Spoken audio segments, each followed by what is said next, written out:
Assalamualaikum warahmatullahi wabarakatuh. Waalaikumsalam warahmatullahi wabarakatuh. Bismillah, alhamdulillah, la haula wala quwwata illa billah.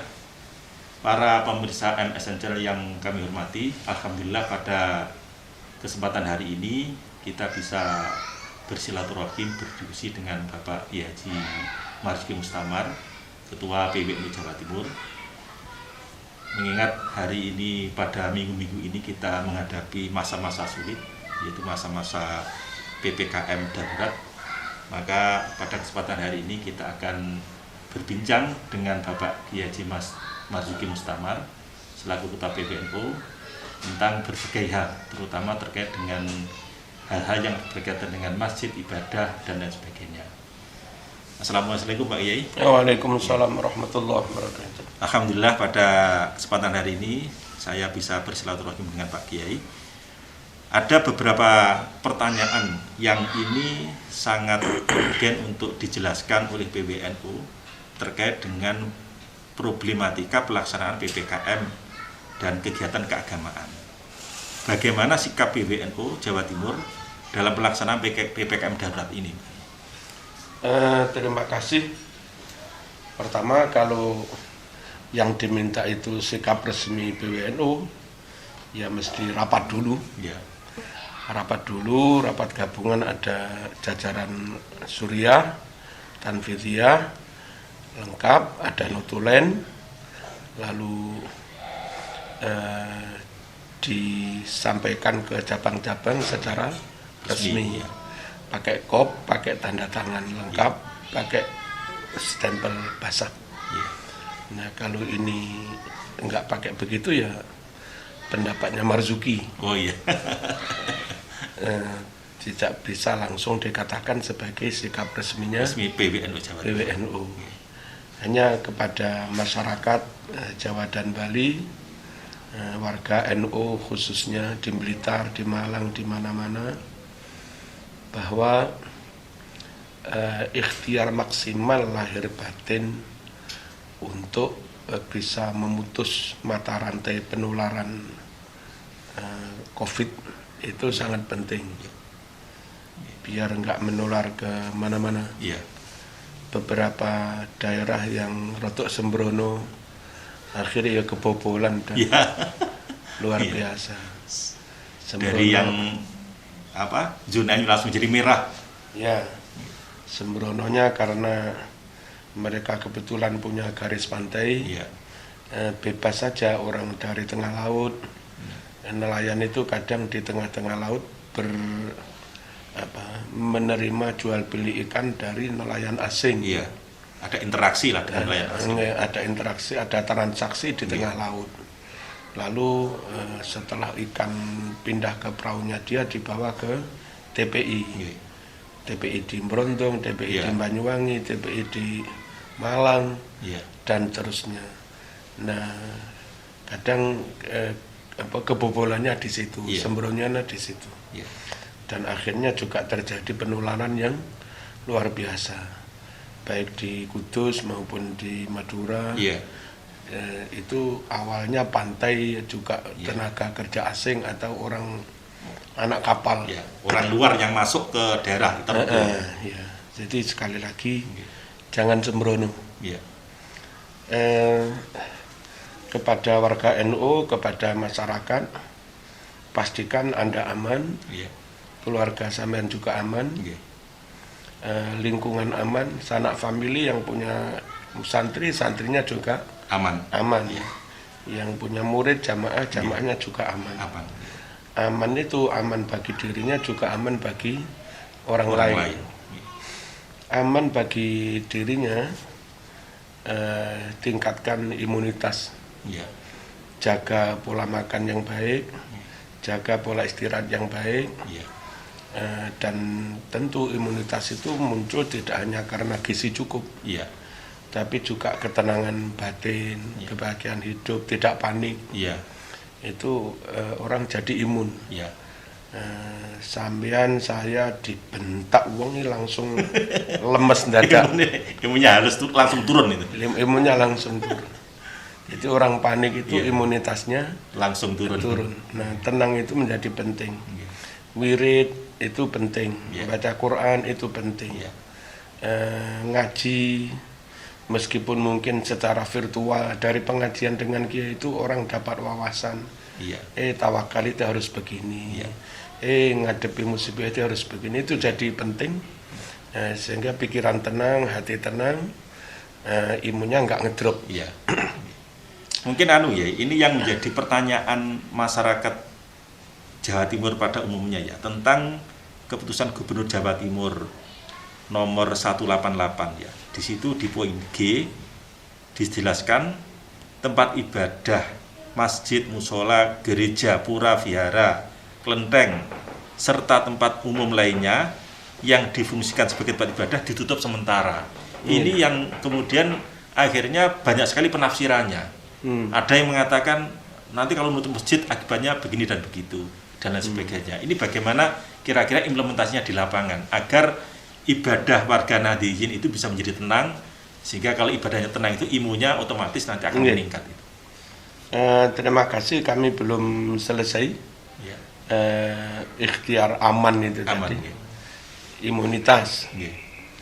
Terus yang kedua ikhtiar supaya kalau kita imun, bagaimana nggak tertular dari orang lain, atau nggak menulari orang lain, barangkali kita membawa virus. Makanya utamanya masker itu menjadi penting. Masker itu. Kemudian sebetulnya dari semuanya itu yang paling penting ya masker sama imun. Karena kalau orang itu imun, misalnya terpapar ketularan dari virus apa, virus itu dalam waktu sekian jam kan bisa mati. Nah kalau ternyata imunitas orang itu antibodinya mampu melawan itu,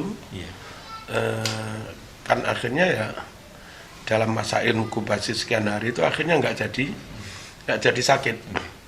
Masa tumbuhnya penyakit itu nggak jadi tumbuh. Karena dilawan oleh imun yang ada di dalam diri. Antibodinya dia bagus. Sekali lagi kalau kami di pondok kami itu santri,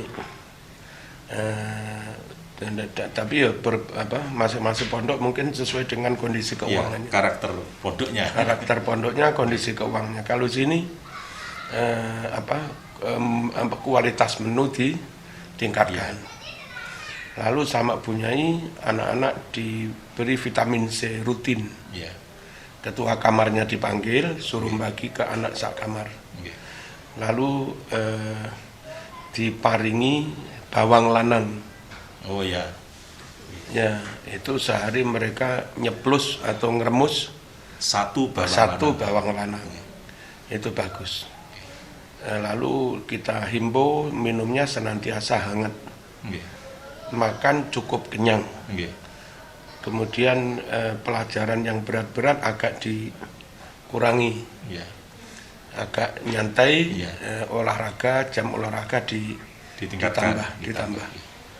Itu ternyata alhamdulillah pondok yang sebetulnya ruwet, disuruh berjarak juga nggak bisa karena sak kamar isinya 15.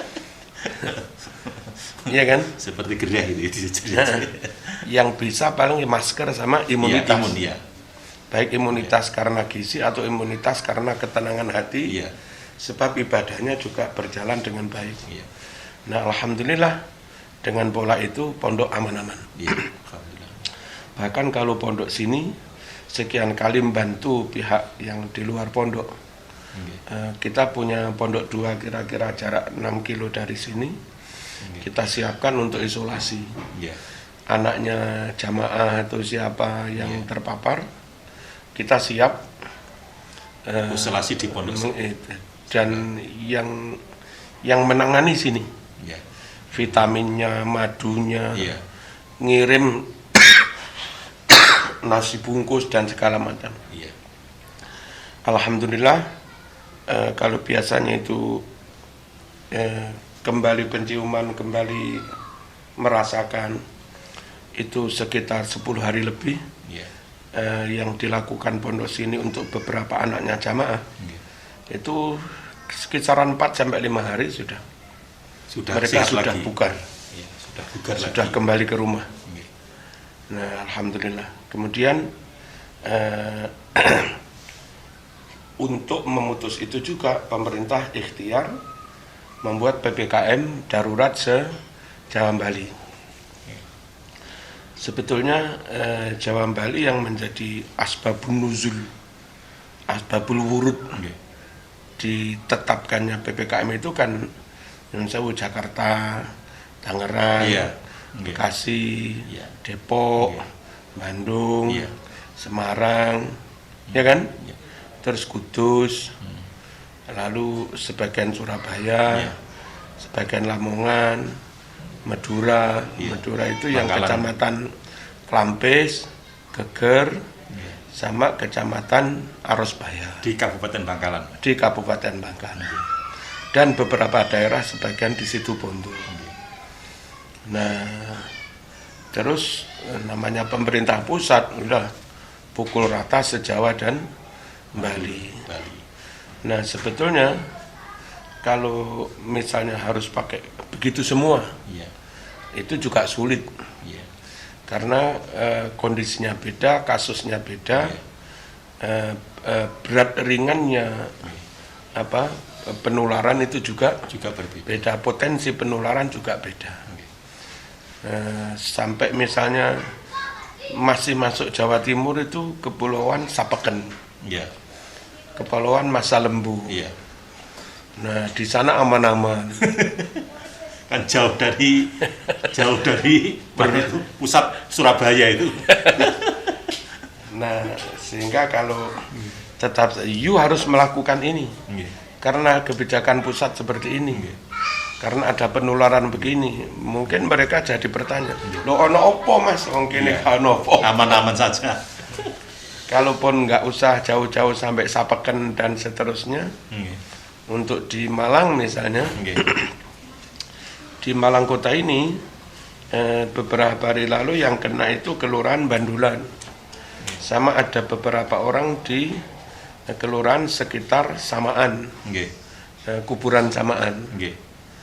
Nah, terus kalau sampai gara-gara itu diperlakukan sama seluruh perkampungan di Kota Malang, nanti orang Kedung Kandang ke timur sana, yang dari Kedung Kandang itu ke timurnya bisa 7 kilo, berbatasan dengan kecamatan Tumpang atau kecamatan Poncokusumo. Itu padahal berbeda-beda itu kondisinya. Itu masih masuk Kota Malang.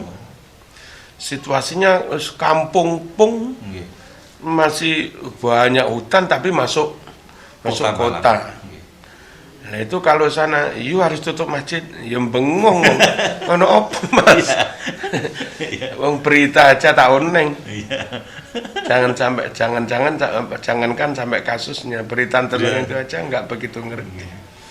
Itu jadi bingung. Lalu misalnya di Kabupaten Malang kebijakannya beda karena kasusnya lebih rendah. Di Kota Malang pakai ketat yang luar biasa karena Malang ditetapkan hitam misalnya. Tapi ada wilayah perbatasan kayak Ngasek begini masuk kota, jarak kira-kira 50 atau 100 meter dari sini masuk kabupaten.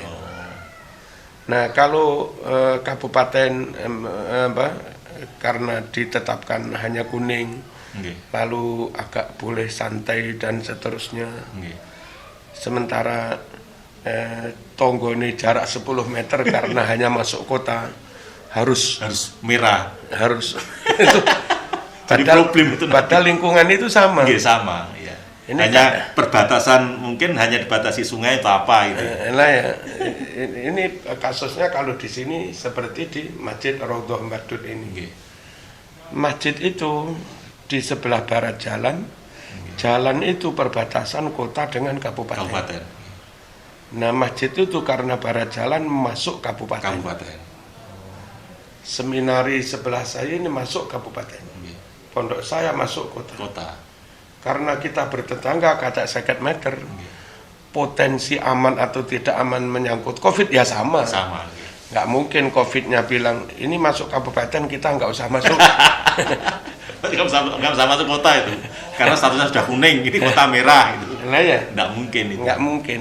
Jadi kalau akhirnya yang di perbatasan karena masuk kota harus mengikuti kebijakan ketat, Iya. mungkin bahasanya yang keras. Iya. Sementara yang di sebelahnya hanya kegangan jalan, Iya. begitu santainya. Ini orang kampung jadi bertanya ke ono opo sih. Nah kayak Masjid Raudhah tadi, Iya. itu masjidnya di kabupaten, Iya. tapi jamaahnya ya di depan masjid. Iya. Orang kota itu. Di depan masjid itu timur jalan. Iya. Orang kota. Orang Kalau kota. mengharapkan jamaah dari kabupaten malah sedikit. Iya. Iya. Jadi lingkungannya dia di lingkungan di orang-orang kota. Nah, kalau masjid itu dibuka karena kabupaten membuat kebijakan agak longgar, Iya. lalu orang kota dilarang berjamaah di situ, terus gimana ngelarangnya? Iya, iya. Ini problem ya. Jadi problem. Jadi artinya Iya. kalau menurut kiai-kiai, Iya. idza dhaqal amru ittasa'a wa idza tasa'a dhaqa. Iya. Kalau situasinya genting, rawan, Iya. maka pemberlakuan hukum harus ketat. Iya. Orang nggak boleh begini, nggak boleh demi keamanan. Iya. Tapi kalau situasinya aman-aman saja, Iya. maka kenapa harus diketati? Diketati. Jadi menurut kiai-kiai, meskipun ada PPKM seperti Iya. itu, tentu tidak bisa diberlakukan secara Iya. pukul Pukul rata. kebiahuya. Iya. Nah, kalau itu diberlakukan di masjid-masjid yang rawan karena jamaahnya datang dari berbagai daerah kayak Iya. Masjid Akbar, Iya. Surabaya, masyarakat sangat maklum karena jamaahnya datang dari berbagai daerah. Iya. Diperlakukan untuk masjid-masjid di bandara, di stasiun, di terminal sangat maklum Iya. karena memang jamaahnya datang dari berbagai daerah. Kalau Malang misalnya kayak Masjid Sabilillah itu sangat dibatasi harus. Karena memang kenyataannya sering hampiran para musafir Iya. yang datang dari berbagai daerah. Iya. Beberapa masjid di Pantura, Iya. itu yang jamaah sekitarnya nggak banyak, yang banyak para musafir. Iya. Terus masjid-masjid mungkin di dekat rest area atau ya apa, Iya. itu kalau harus diketati masyarakat sangat maklum. Iya. Tapi masjid di Ngeni, di Ludoyo Selatan, Itu jarang sekali orang datang. di Gedangan, Iya. masyarakatnya jamaahnya yaitu dari situ.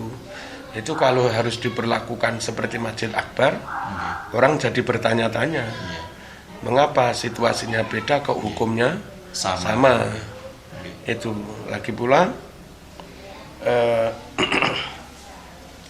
yang kadang menjadi repot, aparat sendiri banyak yang santri, Iya. banyak yang muslim. Iya. Mereka juga pernah ngaji, beberapa aparat pernah mondok, anaknya juga mondok. Iya. Mereka juga sering menjadi jamaahnya kiai pengajian rutin di mana. Itu kalau dia sebagai aparat harus menutup masjid atau musola. Iya. Padahal dia tahu itu aman-aman saja karena dia juga tahu Iya. sering mengaji di situ aman-aman, setahun lebih yang nggak ada kasus Iya. terpapar COVID. Iya. Itu aparat itu jadi mungkin terjadi perang batin dalam dirinya. Nggak manut itu perintah atasan. Iya. Manut, masuk saya harus menutup atau melarang sesuatu yang wajib tanpa uzur. Iya. Ini kasihan sama aparat yang bawah kalau harus dipaksa melakukan hal secara kebiahuya atau disamaratakan, dipukul rata itu. Terus masjid-masjid yang ada di kampung yang secara umum masjidnya NU itu agak beda dengan gereja, agak beda dengan masjid LDII dan semacamnya. Masjid LDII atau gereja itu berbasis pengikut. Jadi gereja di Ijen kalau di Malang Itu yang kebaktian di situ bukan orang Ijen. Nggih. Kadang orang dari Wagir, orang dari Turen, orang dari mana-mana. Sesuai dengan aliran gereja itu. Sesuai dengan aliran gereja itu, hasil si pendetanya gereja itu melakukan misi. Iya. Misi di Gudang Legi dapat orang 1, 2, maka diajak jamaah ke Gerejanya. situ. Nah, karena gereja itu model jamaahnya berbasis pengikut datang dari berbagai daerah. Kalaupun akhirnya mereka menutup gereja itu sangat maklum sebab mungkin terjadi kerawanan penularan. Jamaahnya datang dari berbagai daerah yang kita daerah. tidak tahu komunitas setiap harinya. Ya. Begitu juga kayak masjid LDII itu berbasis pengikut. Jadi masjidnya di Kampung Badut yang ikut jamaah Jumatan dari desa agak jauh-jauh. Iya. 1, 2 orang LDI di desa mana ngumpul di situ berjamaah. Beda sekali dengan masjid atau musola tradisional. Dalam hal ini yang secara umum NU. Iya. Musola di situ jamaahnya ya orang sekitar RT situ aja. Tetap orangnya itu. Orangnya aja. itu, sehingga ada orang sakit apa enggak, orang ini kena COVID apa enggak, ya sekampung tahu semua. Iya. Dan tanpa ada PPKM, Iya. kalau misalnya di situ banyak orang kena, ya mereka nutup sendiri. Iya. Itu. Iya. Karena memang sudah kenal semuanya dan berbasis komunitas masyarakat sekitar. Berbasis komunitas, mereka juga sadar penting menjaga kesehatan. Jadi seperti itu.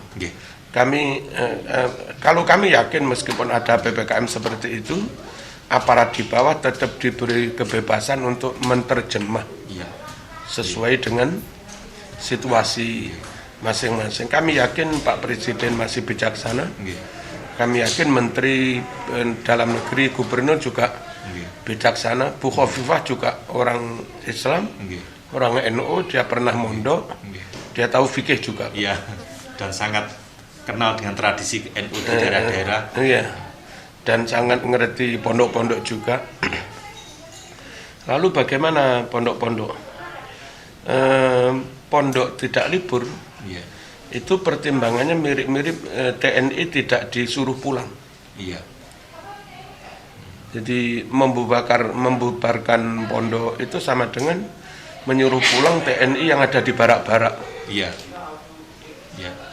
Karena mereka tidak keluar, sudah ada di barak. Nah, kayak TNI yang ada di barak kan nggak mungkin dipulangkan. Iya. Ya buyar negara.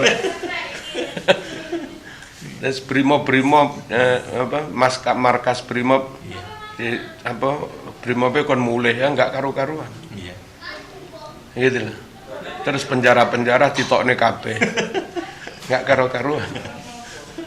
Nah, di penjara ada orang ngumpul tapi kan orangnya itu yang mau besok juga dibatasi. Di markas TNI, Polri, Brimob juga ada orang ngumpul tapi orangnya dibatasi. Dan alhamdulillah aman. Di pondok juga ada sekian banyak orang ngumpul tapi kan orangnya itu orang luar sangat dibatasi, jadi aman. Sehingga isolasinya sudah isolasi otomatis. Sehingga PPKM ini apa berlaku untuk pondok apa enggak? Nanti terus ada yang bilang kalau berlaku untuk pondok ya harus berlaku untuk penjara. Iya. Penjaranya buyar. PPKM bubar nanti. Harus berlaku untuk markas Brimob dan seterusnya. Terus dengan pertimbangan real, Pondok Lirboyo, Pelosok atau sini atau Tebuireng itu banyak santri yang alamatnya itu wilayah-wilayah yang zona hitam. Gitu ya. Anak sini itu sebagian Malaysia, pondok saya Thailand, sebagian Riau banyak, sebagian Jakarta, Tangerang, terus Bandung, anak-anak sini Depok, terus Surabaya, Bangkalan banyak. Nah kalau pondok ini suruh buyar, anak-anak suruh pulang malah bunuh diri. Karena di sana zonanya bisa merah bisa hitam. Nah ya, jadi kalau dianggap kumpulnya anak di pondok itu berisiko, sama dengan berisikonya pasukan kumpul di barak, sama dengan berisikonya tahanan kumpul di penjara. Ya, sama-sama ini berisiko, dipulangkan lebih berisiko. Karena di daerahnya malah ada yang hitam. berisiko dari sisi COVID plus berisiko dari sisi pergaulan. Iya. Plus nyun sewu berisiko dari sisi orang tua nggak mampu ngontrol. Iya. Kalau di pondok kan terkontrol, ada banyak pengurus. Iya. Nah, kalau di rumah mereka malah main ke mall-mall. Saya masih ingat kira-kira bulan Desember itu kan ada libur. Iya. Terus kita mempersilahkan mereka libur kasihan setahun. Oke. Itu ternyata kalau nggak salah anak Lamongan sekitar Brondong kena. Kenanya setelah mereka diliburkan itu. Padahal ketika di sini Di aman-aman saja. Iya. Gitu lah. Terus tempo hari kira-kira sebulan yang lalu itu ada anak pondok sini ikut karena dia ikatan dinas apa ya apa ikut semacam pelatihan perajab apa ya apa kami nggak ngerti di Surabaya agak lama pulang positif. Jadi positifnya itu nggak dari perajabnya di rumahnya itu. Nggak dari pondok. Iya. Nah, begitu. Iya. Iya. Jadi sekali lagi kalau kami masih yakin itu nggak kaku kok. Ya. Karena aparat kita banyak muslim taat, mereka juga ingin beribadah, mereka juga nggak ingin dibully, mereka ingin bertindak terukur, rasional, tapi juga aman, begitu. Ya, ya ini yang penjelasan dari Pak Kiai Marzuki ya. Kemudian yang terakhir Pak Kiai, ini apa pesan Pak Kiai untuk warga NU khususnya warga Jawa Timur dan umat Islam pada umumnya di masa pandemi ini sehingga diharapkan corona ini bisa cepat hilang dan ya itu tadi. Jadi sekali lagi jaga imunitas, tingkatkan imunitas, zikir, ojo sembrono. Terus masjid takmir masjid yang di jalan umum yang memang ditutup dan kita maklum, izinlah kepada petugas sekedar untuk menggugurkan fardu kifayah. Pintu gerbang di depan ditutup, pintu samping Pak kami tetap jamaah dengan 3 orang 4 orang, nggak berkerumun kok. Saya yakin aparat yang muslim mesti memaklumi membolehkan. Ini bukan untuk rame-rame tapi untuk menggugurkan kewajiban. Jangan sampai kosong blong terus ini fardu kifayah. Toh kalau hanya 2-3 orang jamaah kan nggak menimbulkan kekhawatiran, kerumunan. Itu saya kira perlu dikomunikasikan antara aparat sama kiai sama umat harus saling mengerti. Siap. Terus kalau misalnya nanti hari Jumat Pak Jumatan itu 40 orang sudah sah. Masjid segede ini kami akan Jumatan sekitar 40 sampai 50 orang. Segede ini tak jarai 4 meter Pak. Sana itu sudah 40 lebih, yang penting kami nggak dosa. Kalau nggak monggo kami jangan dilarang tapi dibimbing, didampingi, sama awasi siapa yang belum masker, siapa yang belum hand sanitizer, sampai jumlahnya sama hitung pakai tag. Nah, kami lego Pak. Jadi tidak ada istilah menutup masjid itu tidak ada itu untuk daerah tertentu. Andai ditutup pun ditutup pintu gerbang depan, tapi kita umat tetap kepingin menggugurkan fardu kifayah. Nah Jumatan itu fardu ain, tapi karena 40 juga sudah sah, ya jadi nggak koyok fardu ain sholat. Terima kasih Pak Kiai Marzuki Mustamar, para pemirsa MSN Channel. Alhamdulillah sudah mendapatkan pembelajaran yang sangat gamblang sekali bagaimana kita mensikapi beribadah, melaksanakan sholat Jumat dan kegiatan-kegiatan keagamaan di masyarakat sehingga umat Islam khususnya warga NU di Jawa Timur dan umat Islam pada umumnya nanti bisa terbebas dari corona, tetapi juga tidak dosa ya, tidak menggugurkan kewajiban. Terima kasih. Assalamualaikum warahmatullahi wabarakatuh. Waalaikumsalam.